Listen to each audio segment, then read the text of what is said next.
First speaker will be Patricia Gibson. Another Waspi debate, albeit by another name. Still, the government remains intransigent. Still, we who know this is wrong remain hopeful. And still, the Waspi women fight on. Today, I ask the Minister not to talk about apprenticeship programmes for Waspi women.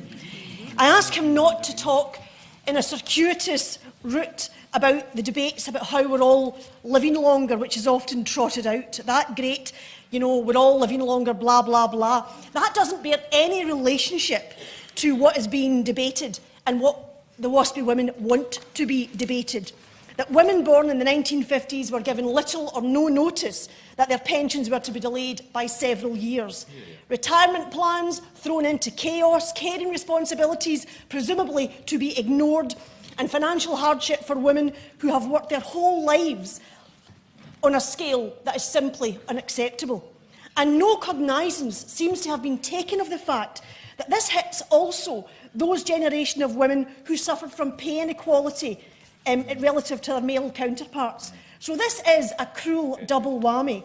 A cruel double whammy, Mr Chair, that has hit very hard 4,800 of my constituents in North Ayrshire and Arran. But, Mr Chair, I'm really tired. I'm tired of the endless debates on this issue, which anybody who's fair-minded would agree is a huge injustice. Let's go on and sort it out. The Waspi women, for the Minister's information, which I'm sure he knows, they're not going to stop their campaign because they're in the right and they know it. It is the government that must change its position. And I keep saying this, Mr Chair, Waspi women are not going to go away because there is nowhere for them to go.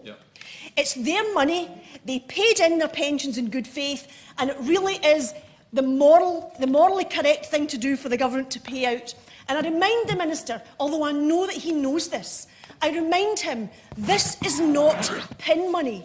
This is pensions they paid for, and the women need it for rent, food and basic necessities. The fact that the government has so far thrown a deaf ear to these women, to all these cries of injustice, shows that the government has a brass neck.